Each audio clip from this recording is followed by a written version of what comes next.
धन्यवाद धन्यवाद धन्यवाद धन्यवाद मोदी जी धन्यवाद। डॉक्टर के लक्ष्मण नायकत्व भारत माता की जय। जय श्री राम। जय श्री राम। नरेंद्र मोदी गाరి నాయకత్వం डॉक्टर लक्ष्मण गाరి నాయకత్వం जीएसटी తగ్గించినందుకు ధన్యవాद मोदी जी। डॉक्टर के लक्ष्मण गाరి నాయకత్వం भरत गौड़ गाరి నాయకత్వం भारतीय जनता पार्टी जय जय माता।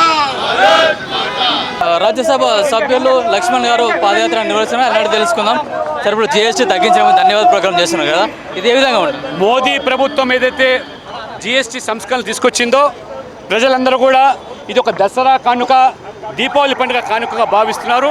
పెద్ద ఎత్తున కొనుగోలుకు ఇవాళ షాపుల్లో తరలి వస్తున్నారు.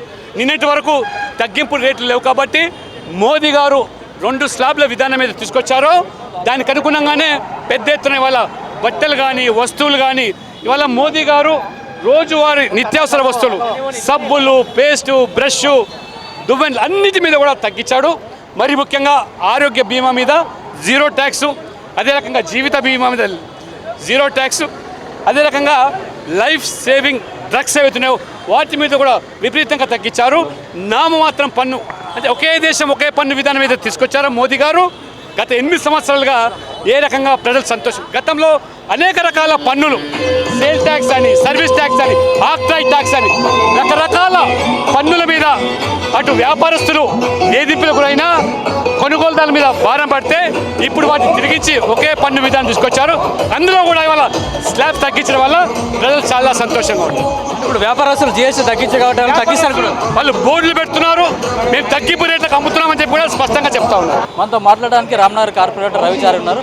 అలా చెప్పండి, ఇప్పుడు జిఎస్టీ స్లాబులు తగ్గించడం దాంతో పేద ప్రజలకు చాలా అందుబాటులోకి ధరలు వచ్చే అవకాశం ఉన్నాయి కదా, దీని మీ అభిప్రాయం? నరేంద్ర మోడీ గారి ప్రభుత్వం ఏదైతే ఉందో ఈరోజు జిఎస్టీ తగ్గించడం జరిగింది. పేదలను ముఖ్యంగా చిన్న చిన్న ఏవైతే వస్తువులు ఉన్నాయో వాటిపైన చాలా మటుకు తగ్గినాయి. దాంతోపాటు ఫార్మసీ కానీ, కార్లు కానీ, అన్ని రకాలుగా ఏవైతే ఉన్నాయో అన్నీ కూడా 15 నుంచి 18% దాకా తగ్గడం జరిగింది. గతంలో చాలామంది జిఎస్టీ వల్ల ఇబ్బంది పడ్డారు. ఈరోజు మాత్రం చాలా మటుకు ఎక్కడ చూసినా హర్షం వ్యక్తం చేస్తున్నారు. మేము ఎక్కడ పోయినా కానీ ఈరోజు నరేంద్ర మోడీ గారు చాలా మంచి పని చేస్తారని చెప్పి ఏ దుకాణాలకు వెళ్ళినా కానీ చెప్తున్నారు. జిఎస్టీ ఛార్జీలు అయితే తగ్గినాయి, కానీ ఇది వ్యాపారస్తులు కానీ కొన్ని కంపెనీలు కానీ సామాన్య ప్రజలకు అందుబాటులో తీసుకొస్తారనుకుంటున్నారు. ఒకవేళ తీసుకురాకుండా మీ ప్లాన్ ఎట్లా ఉంటుంది? ఇప్పుడు పేదవాళ్ళు అందరూ కూడా ఎక్కడ ఇప్పుడు షాపులకు వెళ్తే అలా డిస్కౌంట్ చేసి ఇస్తున్నారు. కార్లు అయితే ఒక 2 నుంచి 3 లక్షల దాకా కూడా డిస్కౌంట్ జరిగింది. అంటే ఇదంతా దీపావళి కానుకగా మోడీ ప్రభుత్వం తీసుకొచ్చింది అనుకోవచ్చా? లేదు, దీపావళిగా దసరా కానుక, దసరా, దీపావళి, ఈ మధ్యతరగతి వాళ్ళందరూ కూడా ఏదైతే ఈ మార్చి లోపల ఏదైతే యాన్యువల్ ఇన్కమ్ ఉంటుందో వాళ్ళందరూ కూడా మటుకు తగ్గింది చాలా.